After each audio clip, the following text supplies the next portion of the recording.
to the next session that is within the context of the data-driven security program at the Turing Institute.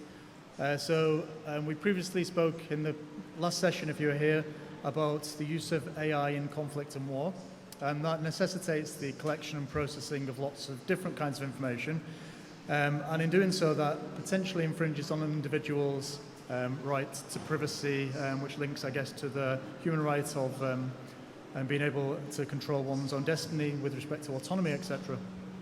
And so this session I really wanted to focus on how AI technologies can then help to enhance privacy and security, the ethical considerations in doing so, and the need to balance an individual's right to privacy with society's needs and an individual's rights to needs for security.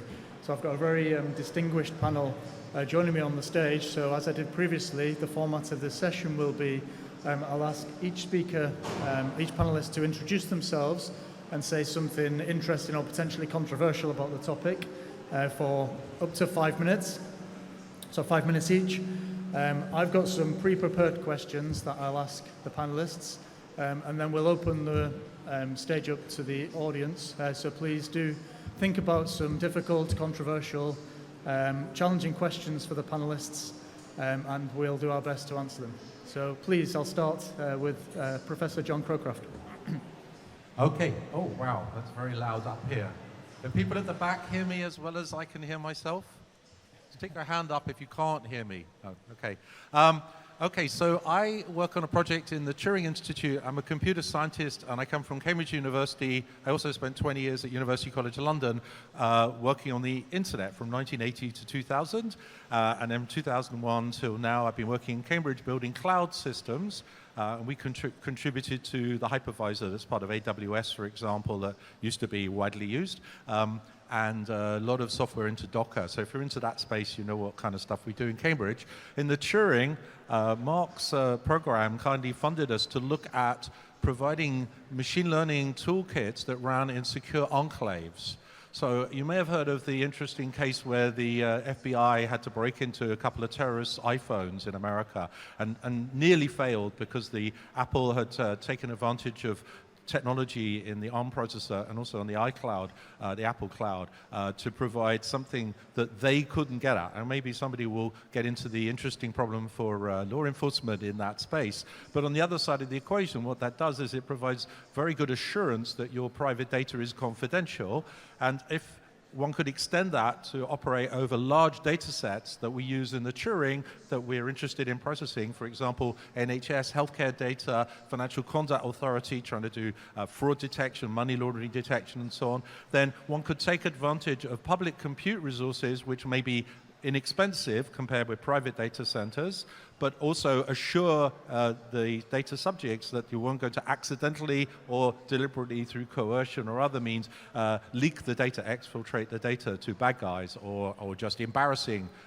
So we've been working in trying to extend hardware support and into operating system and cloud data processing platform support so that you could do that kind of intense processing on data centers but retain confidentiality.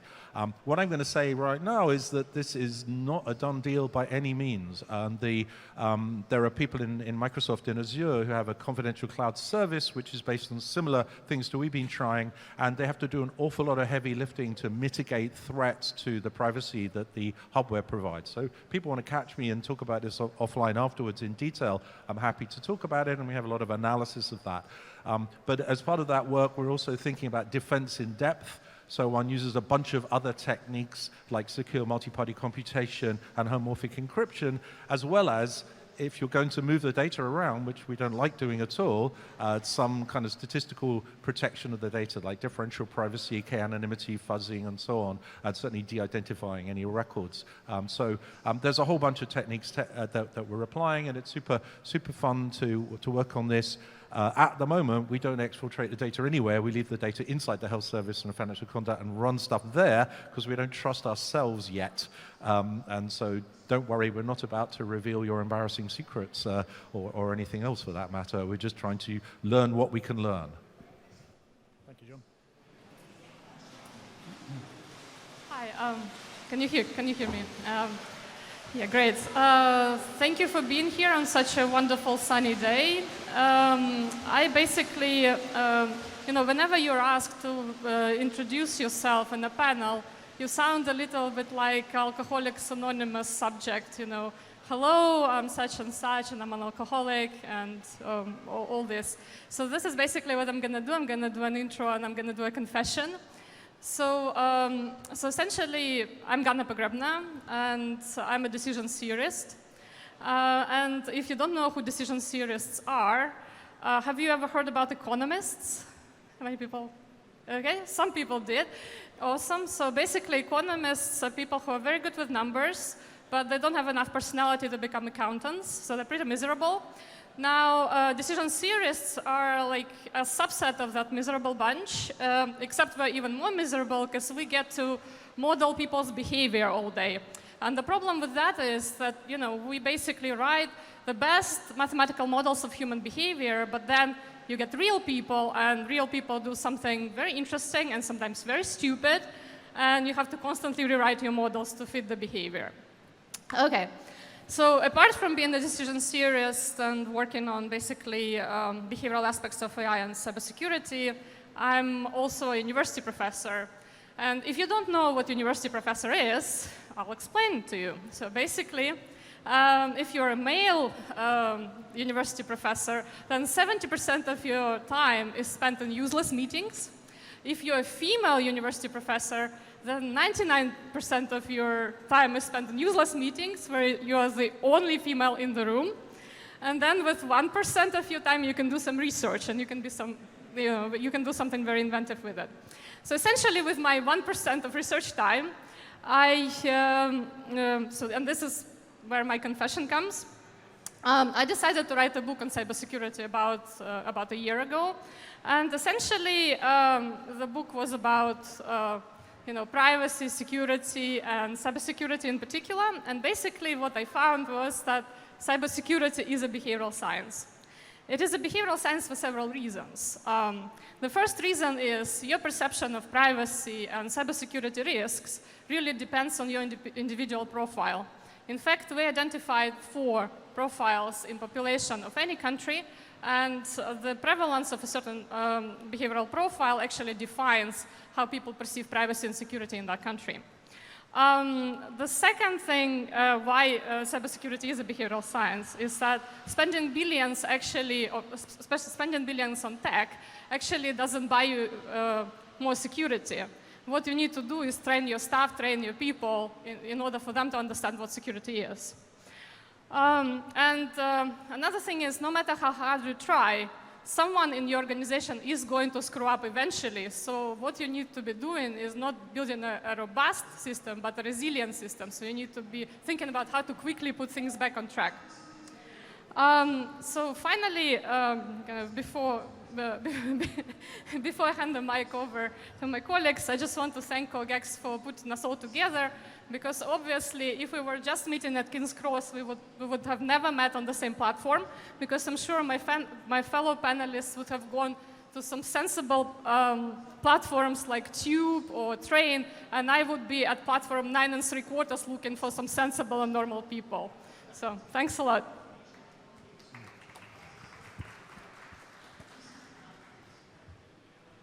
Hello, good afternoon. I'm not going to make any confessions because the first one will be I'm bloody cold, and that's too much. My name is Mariarosaria Taddeo. I am a Turing fellow. At the Turing, I also sit in the digital or the data ethics group. I'm an ethicist and a philosopher. I am actually working at the University of Oxford as a research fellow in a department called the Oxford Internet Institute, where I am the deputy director of the Digital Ethics Lab. We are one of the leading research groups in the world working on ethics of digital technologies as they come. So from privacy to trust, from AI to cybersecurity, well-being online, impact of AI on the job market, as wide as you can think about the impact of digital technologies on societies. My core area of research is cyber conflicts and cybersecurity, and I guess that's the reason why I'm on this stage today. So Mark asked us to say something controversial. I will try to do so. CogX this year is geared around the idea of AI for good and AI for the UN SDGs and how we can harness these technologies, AI, digital technologies, for the well-being of humankind and from the welfare of our environment. And this is a very nice switch in the approach with which we deal with digital technologies, especially as an ethicist. Most of the narrative we have seen so far has been about things we should not be doing. But today we're talking about things we ought to do for the well-being of all of us. So that kind of changes the approach. Now, what's the role of ethics and security and privacy in that area? Well, if we think about privacy and security, they are two fundamental aspects. If we want to make sure that we can harness the value of AI for social good, we have to make sure that this technology is secure for people to rely on it in a trustworthy way. We also have to make sure that we protect privacy, because if our privacy is encroached without any reasonable justification, well, we won't be relying on this technology anymore. So these are fundamental aspects of it. Here comes the controversial part. Privacy is not an absolute element of these whole pictures. As societies, we have to learn that there are trades-offs to be made, that our privacy might not have to be protected 100% all the time if we want to be able to use technologies for the good of humanity, of the next generation, of the environment. Sometimes it's okay to give away a little bit of privacy to support some more uses of technologies, especially when these are for the good of society. Healthcare is a good example of it. So here is the controversial part. It's important to understand that as much as it's crucial to protect privacy, we also have to understand what trade-off are we happy to make to use and harness the values of these technologies as much as possible. And I'll stop here. Well, good afternoon. My name is Antony Finkelstein. I am a professor of computer science at University College London, a fellow of the Alan Turing Institute, and I am currently serving as the UK's Chief Scientific Advisor for National Security. So I need to perhaps explain what that role entails. There are Chief Scientific Advisors in each of the major areas of government, and our responsibility is to bring science to government so that government can see further and think better. My responsibilities are threefold. First, I am responsible for running science, research and innovation programs across the national security community. Secondly, I'm the voice of science and evidence in national security decision-making. And thirdly, I work with other chief scientific advisors across government in defense, health, the environment, a whole range of other areas, on interdisciplinary problems in which national security threads in with other concerns, principally societal resilience. I very much like the introductions of my colleague, but I particularly like the point which is, if you want to know what a university professor is, let me give you an account of that, which I think in itself is probably the most university professor thing which anybody has ever said. Now, as Mark said, I should add some personal thoughts to introduce the panel. So why am I here? I'm here because I think that novel technologies at the intersection of distributed systems, artificial intelligence, and cryptography permit us to have new balances between privacy and security.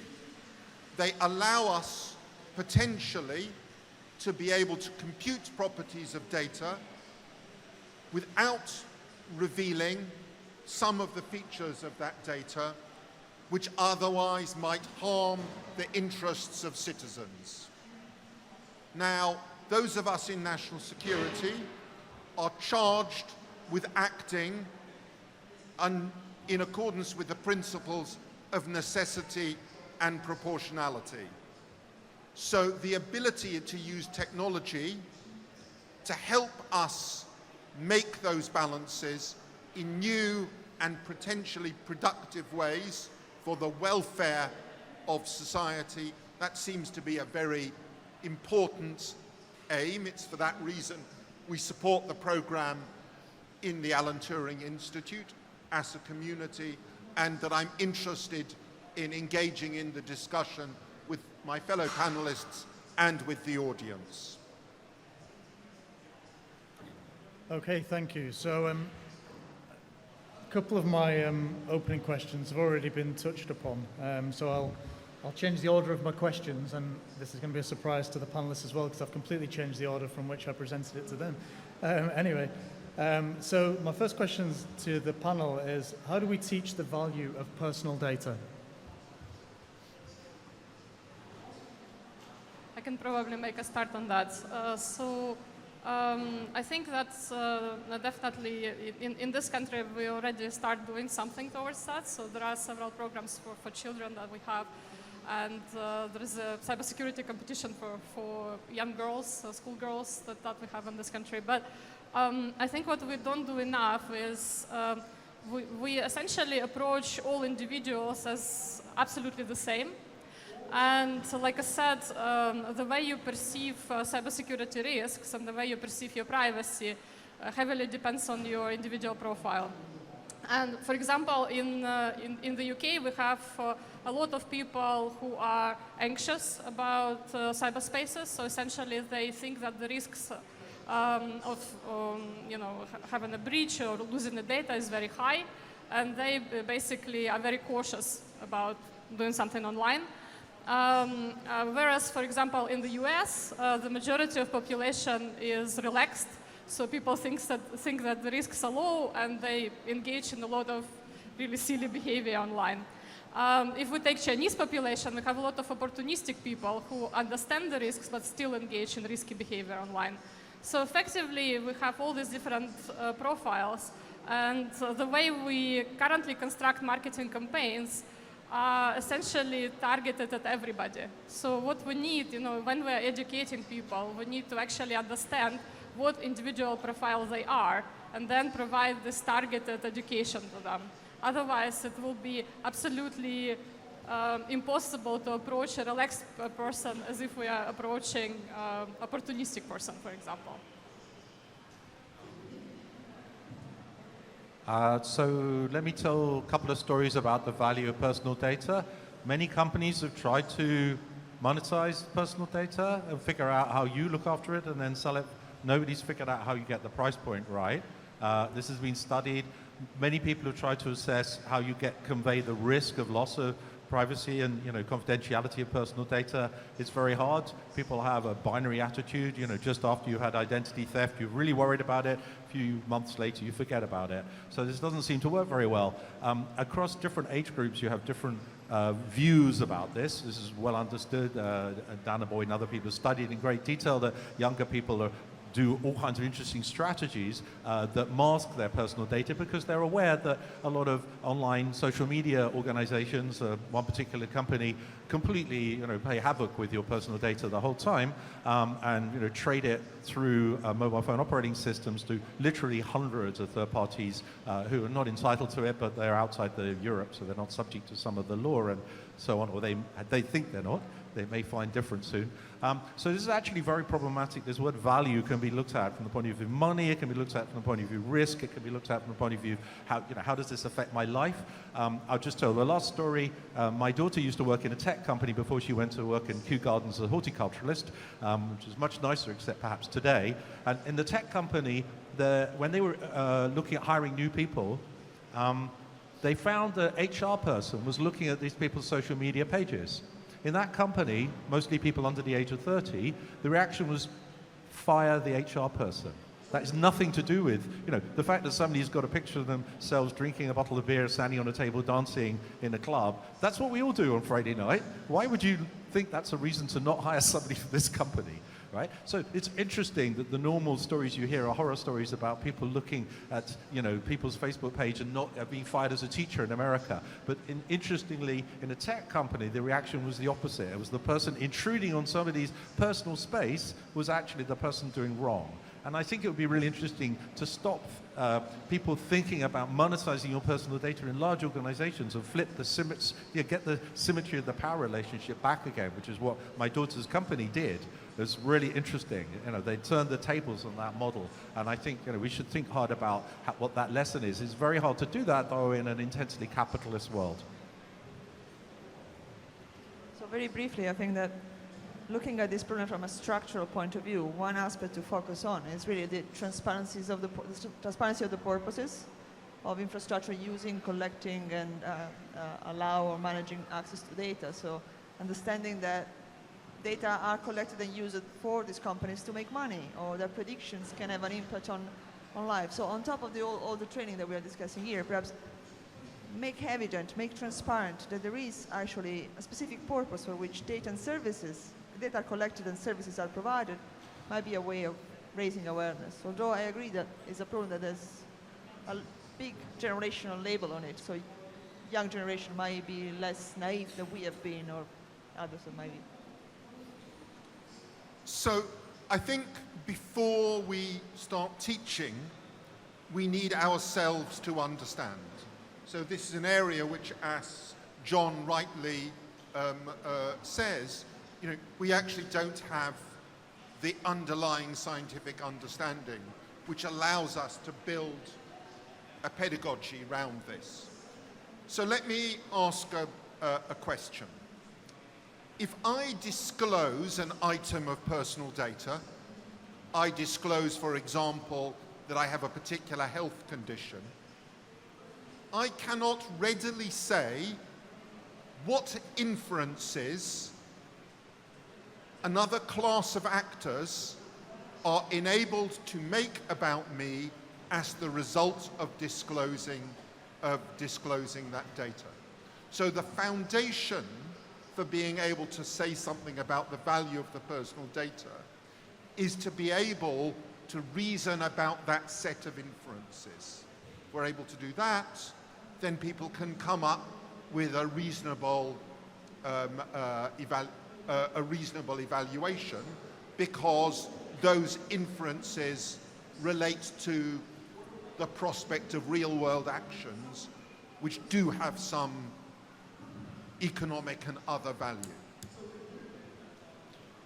Okay, while you've got the microphone, Antony, I'll move on to my next question, which specifically, how do we balance the need for privacy with the need for security? So I anticipated I might have to answer that question, and it's of course a principal professional and scientific concern. So actually, I think the framework of UK laws has it pretty much right. So I think that the use of necessity and proportionality as balancing concepts seem to me a satisfactory start to that. What is problematic is that we don't have a good calculus, for want of a better word, to really get to grips with proportionality. But it seems like a reasonable set of principles as a working start. Anybody else like to comment? I don't know how to balance these things. I'll tell you something that I know. So I think that's kind of coming back to what Antony was saying before the previous question. I don't think that disclosing particular part of information in itself could be damaging. I think what is more damaging is the fact that a lot of data sets are combined, and they are combined in ways in which we do not know and we do not understand. Something that Mariarosaria raised about transparency of these things. So, so effectively, you know, if you just know my geographical location at any point in time, that in itself doesn't hurt me. But if you know something else about me, my economic status, my job, you know, something else, then all of a sudden you know something about me that I don't want you to know, and that is a problem. So right, and essentially, so I can give you a specific example. We were looking at some retail data, and with 3 months worth of data, we were able to predict whether someone would get pregnant in the future. So that's a problem, right? And because we're scientists, we're bound by ethical, you know, committees and rules. Obviously, we know that we shouldn't publish that type of stuff. But if it were at the hands of a private company, obviously, you know, it could have been used, and we don't know how it could have been used. And then another thing that I want to say is that I think the bigger problem is not privacy versus security, but the fact that, you know, we all care about privacy, we deeply care about privacy, but as soon as someone gives us a service in exchange for our data, we're eagerly giving out our data and our privacy.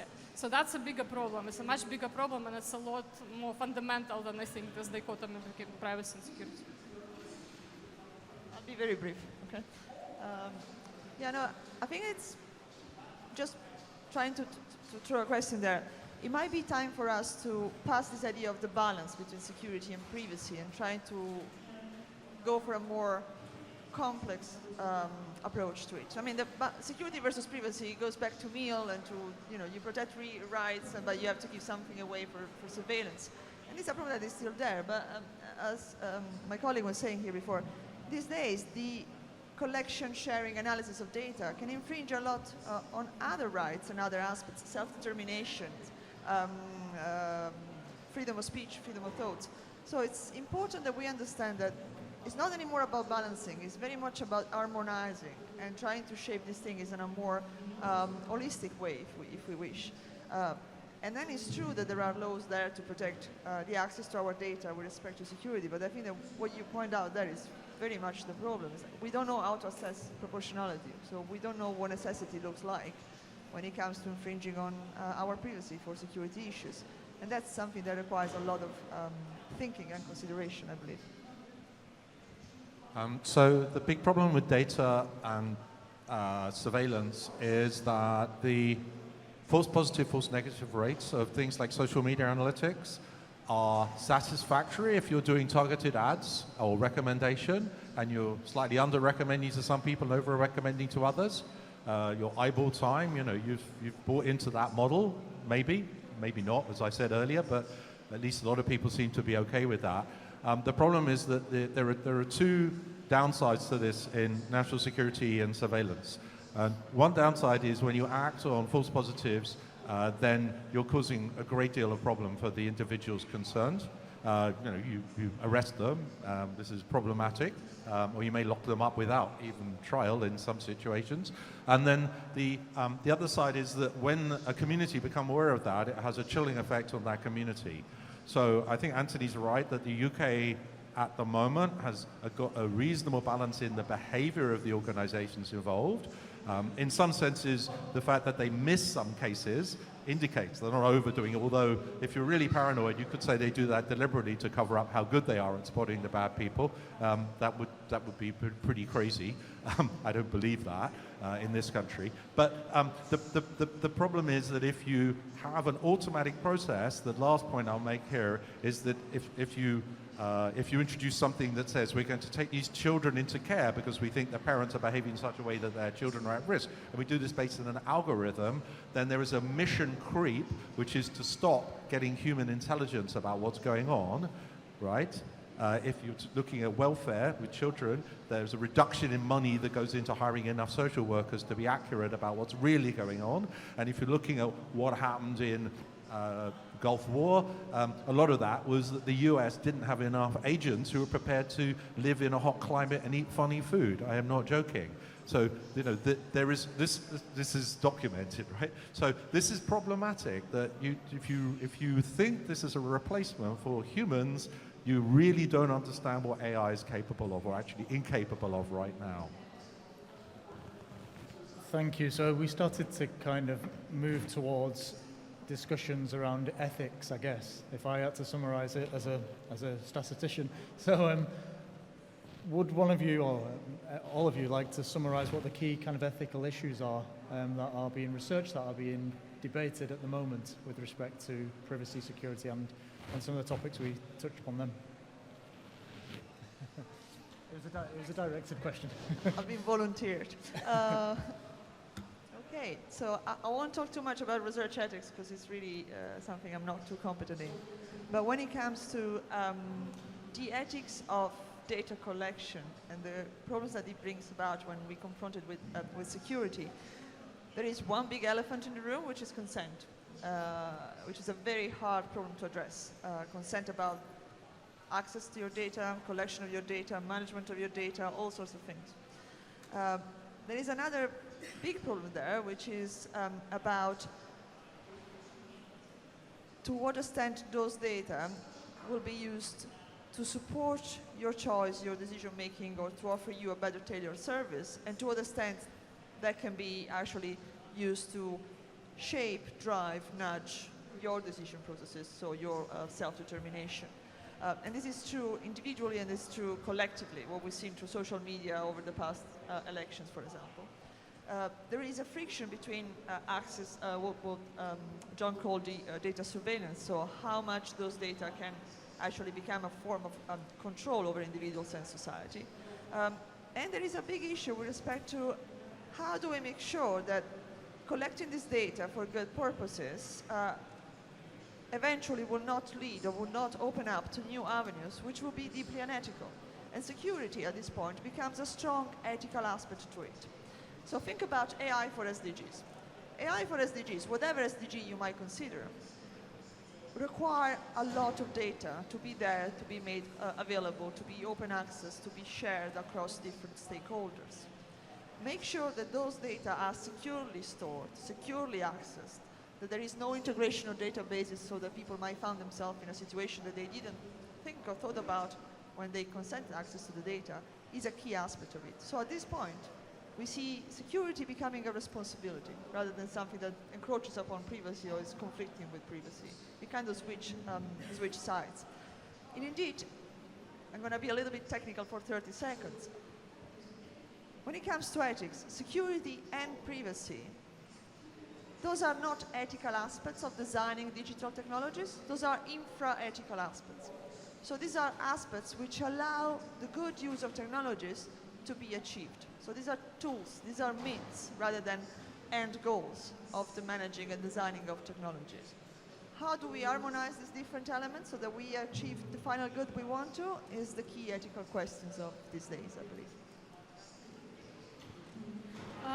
Right, so I just want to say that, so I'm not going to touch on the ethics of research in universities. I'm just going to talk about organizations, so especially private companies.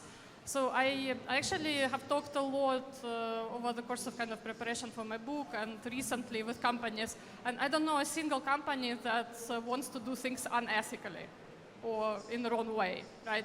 So companies are actually interested in doing things right. The problem is that ethics in itself, I think, is a very kind of unspecified area for them. So therefore, there should be some regulation of this space. And the problem is that it's very difficult for various reasons because we do not quite understand the space very well, how to regulate it, right? One potential solution to this, I think, comes from the human rights perspective. So we, for example, often talk about human rights protection by design. Again, this is one of the possible solutions. It requires a lot of resources, a lot of people who understand human rights. But it's, at least this is something that is real and doable. So you could potentially have some sort of ethical check within the organizations, and you can have a person who potentially could anticipate some, or a group of people who will anticipate some risks. But even then, I mean, think about this. How many people could have predicted that Facebook could become a threat to democracy when it was established? None, no one could have thought about that, right? Now we have problems like Cambridge Analytica, like, basically fixing voting results, all these sorts of things. But you know, having some sort of checks, having some sort of regulation, I think, will help. And yeah, human rights provides one of the possibilities to, you know, one of the possible frameworks for that.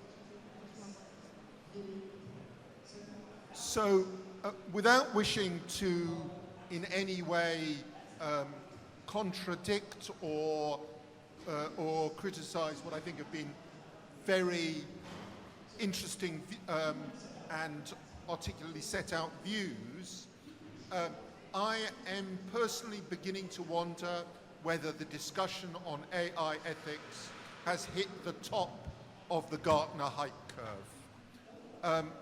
I sort of think that the abstract discussion of AI ethics might be at a point where the effort we're spending on it outweighs the effort we should be spending on deploying data science, machine learning and artificial intelligence in support of social good. So in support of the analysis of data to combat disadvantage, to support citizens' rights, to support a whole range of other areas. I understand the temptation, and it's not that I don't think there is real issues to be tackled, but I wonder whether we're getting the balance quite right. Thank you. I really get worried about people that talk about AI ethics, and then they don't actually talk about the actual technologies. So I don't mind people discussing ethics at all. I talk about it all the time, especially with my kids, who are all grown-ups.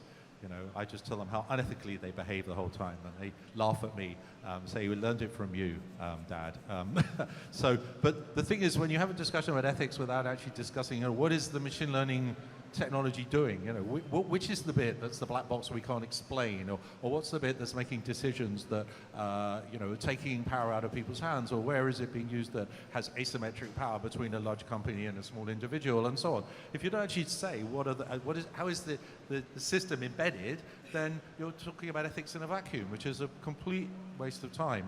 It's okay if you're a professor of philosophy, maybe, although I have a friend who's a professor of philosophy in King's College London, and he talks about all of the ethical problems he looks at in the context of sports, and he actually writes a great blog on, you know, on sports philosophy. Look it up. It's hilarious. It's interesting. He takes each case. He says, you know, what's cheating in a sport? If everyone does it and it's just sort of you're just told off, that's not cheating. It's just part of the meta rules of the game. And a really interesting difference between catching a ball after it bounced in cricket versus baseball. You know, one of them, it's frowned on completely, or you're thrown out of society if you do it. In the other game, that's just part of what you do, and if you get away with it, you get away with it. So you embed that in a specific example, and I kind of support what Antony was saying, which is if we choose to work on AI for social good, then we will do things that, you know, encourage ethical thinking by example, by design as well. Then this seems reasonable, but you take particular examples and you choose to not work on ones that obviously are inherently unethical. I would claim that AI weapons that are actually going to kill people are currently going to be unethical and likely for the foreseeable future because they will make wrong decisions, but they won't be a human to take liability for that wrong decision. It would have been a programmer way earlier, and that is, as far as my ethics go, that's just not right. People can do wrong, but if a machine does wrong and we designed it so that it does wrong, but we don't know when it's going to do wrong, we're in a very weird situation, right? We're doing something really strange. And no, a philosopher can go think about it. We could choose to not work on that, and we could choose to work on things, AI for social good. There are plenty of examples where we can work on machine learning in medicine, we can work on machine learning in crime detection, in actually helping with biometrics, with actually predicting what things will make your welfare better and so on. These all seem reasonable things. So I think, and if you embed your ethical decision thinking in problems, you're going to have much. I'm not being clear, but I think we would, in general, working that way will have clarity. Okay, we'll step it up a little bit, okay? Stop reading the sport blog if you want to do ethics or if you want to do philosophy at all. That's not what we're doing in academia, guys.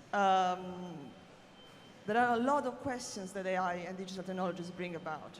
And those questions, I mean, there are students here who have heard me saying this story many times in this room. Digital technologies change the way we do things in reality, in societies, in this environment. We need to understand what are the implications of these changes. And this requires conceptual thinking, but it requires also ethical directions. So there is no an hype yet, unfortunately, on the ethics of AI, because we haven't even started doing it properly.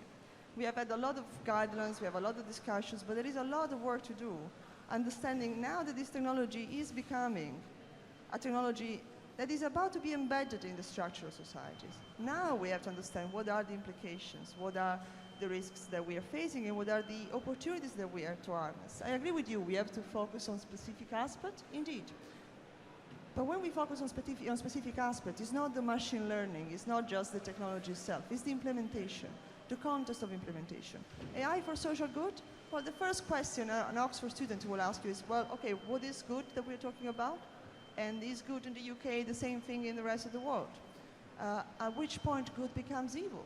So I was at the ITU Summit for AI for Social Good a couple of weeks ago, and there was an app being developed to redistribute leftover food from restaurants to homeless people in, I think, Liverpool or some other UK cities.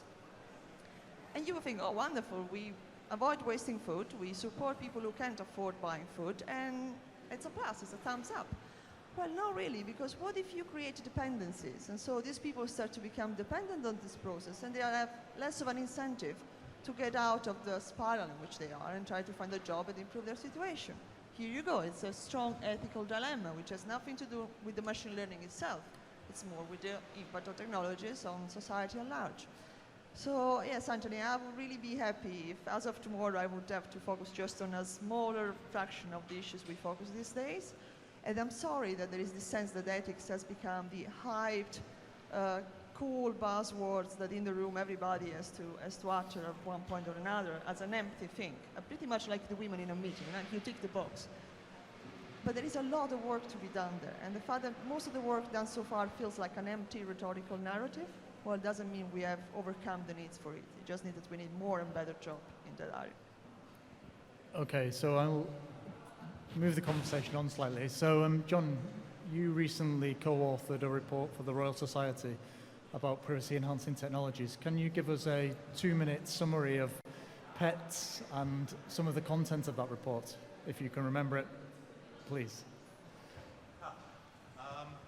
Okay, so if it's on the web, it's freely accessible. Privacy-enhancing technologies, we basically we were road mapping what's ready for prime time and what isn't, and what their applicabilities are, and with some examples that are actually in use. So I think I mentioned them in my intro. We looked at various techniques for data fuzzing, like differential privacy, to allow you to, in some limited way, share data so people could do research on it or investigate it or whatever without being able to identify individual records. There's a lot of different techniques and you have to size them. We looked at the use of secure enclaves, the use of personal edge cloud, which some people may be aware of, is quite a coming thing. For example, Azure Sphere is a Microsoft thing for IoT, for edge cloud, where you keep the data. You don't distribute the data, you distribute the processing, and that way you're sort of doing data minimization, which seems like a general principle is a good thing anyway. And then the kind of slightly future-looking were the secure multi-party computations and homomorphic encryption. They both work, but they have limits in various performance dimensions, so you have to look at the problem you have, whether they're usable. They are actually both usable for certain classes, a real problem. So if you're interested in those tech, read the report. There's some examples, as I say, of people out there using them in practice. In fact, even homomorphic encryption, there are deep learning platforms that can be trained on encrypted data homomorphically. This is pretty cool. There's at least 3 groups in the world that I know of that have things that work at reasonable performance, which is pretty neat. You only need to do additive stuff. So it's the function inside setting weights in training a neural net. It's not a very complicated function. there are all kinds of other problems which it is too complicated. Secure multi-party computations are also sweet, but they're really hard to think about. So each time you come up with a problem, you're trying to do a federated computation. It's really tricky. It requires super clever people. I only know about a couple of people who've even ever explained it well enough that I could understand it for a minute afterwards, and then I can't recall it anymore because it's too hard. But it's got lots of verifiable properties, which is really nice. So there's a certain class of problem that's definitely the nicest trick in the book, I think. It has a sort of high latency overhead, which can be problematic. So this is kind of hopeful though, because there are a lot of things out there where these techniques will help. And I said in the Turing we've been working in enclaves. I'm not so hopeful about those, unless you combine them with these other things. But in combination, it seems reasonable. But these things will not get over the things that my colleagues up here have also mentioned, which is that a large class of the problem will be the human makes the terrible error. It doesn't matter how clever your hardware architecture and your software is, even if you verified it, some person can come along and do the wrong thing. Some group of people, and there can be all kinds of collusions that can happen in some of the technologies, which would really hose your aspirations there. So I think this is over here as a technology. As it becomes ready for prime time, it should just be best practice if you have data you care about, but to use them. But that won't get you off the hook for being careful about all your human practices as well. Okay, I just want to say I really commend the report to attendees. It's really worth reading. And I also just commend John's last comment, which is that probably these technical solutions each of them is limited, but in engineering combination, they have very exciting potential. So enclaves plus private set intersection, multi-party computation, plus novel security architectures, the potential is very great. So in the interest of time, I thought I would open it up to audience participation. Does anybody have any questions that they'd like to ask our panel members?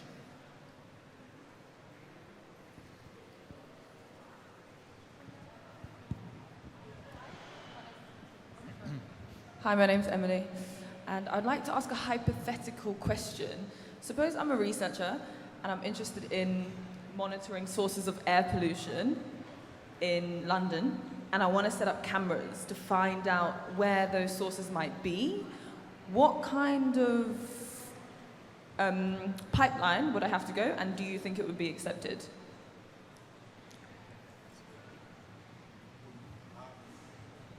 As far as I'm aware, if you point a camera at a public place, you're breaking the law, as GDPR says you can't do that.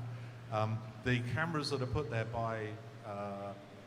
for a purpose, like the congestion charging cameras or the cameras the police use to notice there's a problem on the street, have a very careful control over their use. There have been what I regard as misuse of the data from those. So Transport for London, I believe, have taken some of that data and sold it to companies who are training self-driving cars on the video. They may have, I don't know, obscured the driver and car registration information. I hope they have, because otherwise they're in big trouble. So it's an interesting question. I believe if you go and ask the people who have the air quality, Sadiq Khan mentioned at the kickoff speech at the beginning of the CogX, that one of the things somebody said, what would you do as an AI researcher in London? He said, a really good thing you could do is look at the traffic. The Department of Transport have a lot of monitoring of the traffic. You don't have to look at the car registration plates. There are under-street monitors and so on. The air pollution, and we have really detailed air pollution monitoring. There's sensors all over the place, which they'll tell you where they are, because I don't think it's a secret where they are. You don't have to go and point a camera to figure out where is the air quality monitor. It's just listed where it is. So you just need to ask the people doing that work. There's a project in the Turing doing that work. So if you email us, Mark, we could put you in touch with them.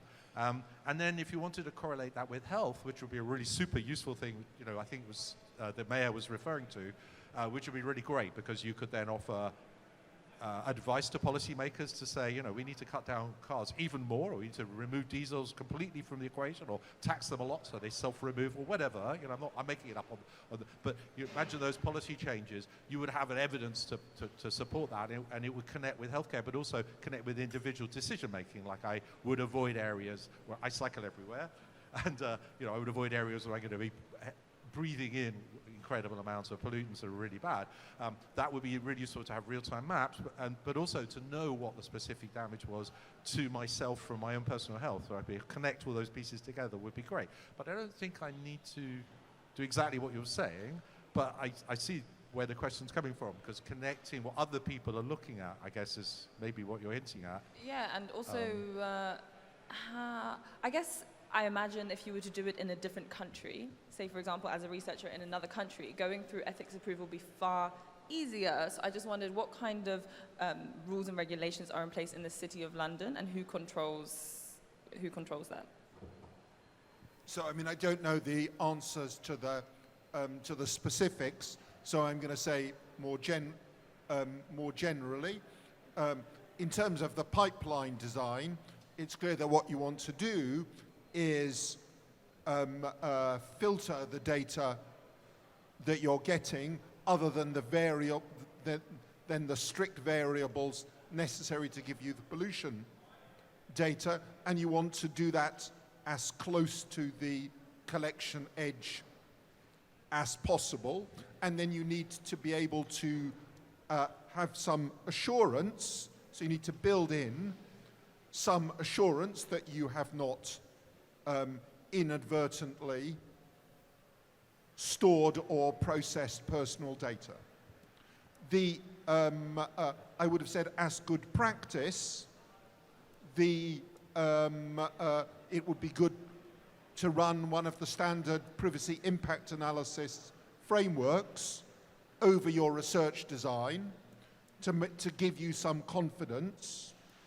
And the last thing to say is that, if in doubt, use your local research ethics board as a sounding board. Usually, running it through a university research ethics board gets you a lot of value. You get smart people who give you input on your methodology. It's not wasted time. It's usually helps to make the research sounder. Thank you. We've got time for one more question. I've just seen a hand go up just at the back there, sorry. Oh, no, sorry, just further back.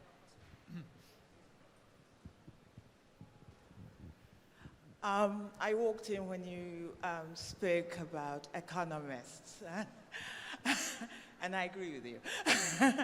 As a trained international economist specializing in risk, and a medical school graduate, there's something that always questioned I have in my head, given the macro nature of international economics, about the variables that go in, and the theory of rational expectations. And I have a question mark, and perhaps the panel can enlighten me.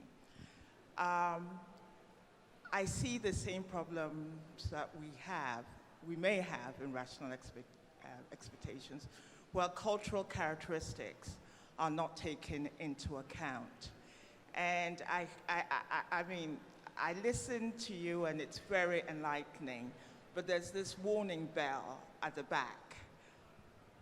How are different cultures going to be impacted with AI? And dare I say it, after Brexit, when there's going to be much more isolation, how is that going to affect the interaction of Britain with the rest of the world and growing economies?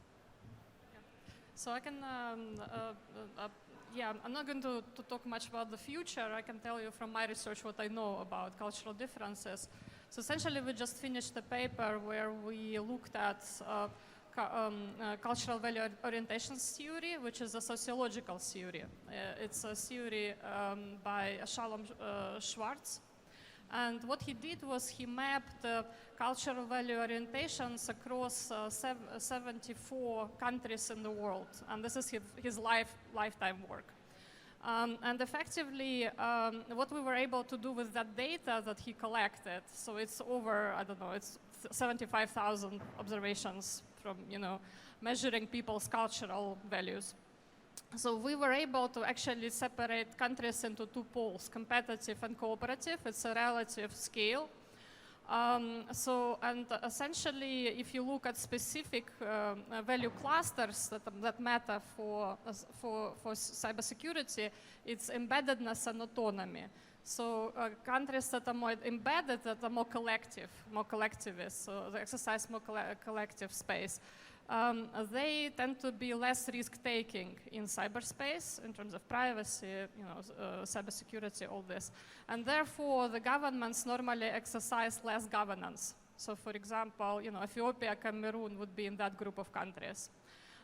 If we talk about competitive angle and countries that are more autonomous and are more competitive, for example, US, UK would be in that category as well, although US are more competitive than us, so,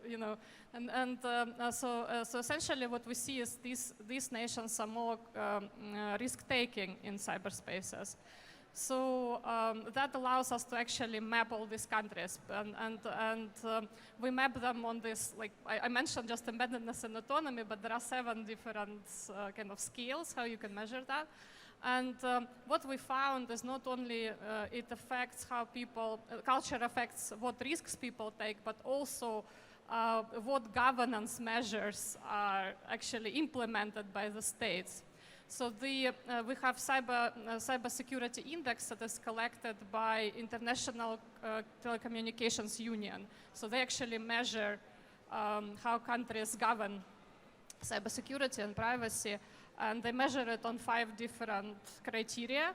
And we use that index and we overlay that with these cultural values. But you're absolutely right, culture is extremely important, and we do find that in research. And like I said, the competitive and cooperative pole kind of behaves differently. Okay, we've one more. So one thing I would observe is that with some notable exceptions represented here, economists have been relatively absent in the collaborative enterprise round artificial intelligence and distributed systems. And that's a bit of a disappointment.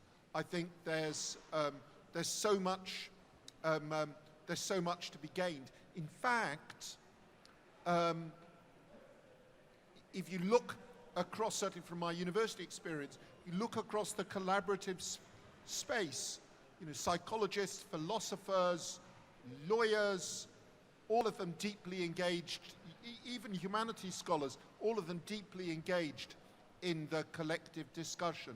And economists who have so much to contribute on, to give us a theory of value in this space, just haven't been present, and I don't quite understand why that is. There's an obvious meeting point. So, I mean, that means that I have an explanation. Economists live in their own world. We are not interested in practice. We just want to write theories and models. So this is why we're not engaged. But yeah, I agree. I mean, I generally agree. So I can tell you I was actually convening a conference in my university where 300 economists came, and the AI session was oversubscribed. We had people sitting, everywhere. But I had such a hard time to find 3 people to speak in that specific session. So there's definitely a lot of interest, but I think there's a lot of insecurity in our profession. Okay, in the interest of time. But that's why it's weird. What's weird is that it's about models. It's precisely about models and theories, and that's precisely what we need. Excellent. So we're all going to go and huddle around a radiator somewhere and continue this conversation. But would you join me in thanking my panelists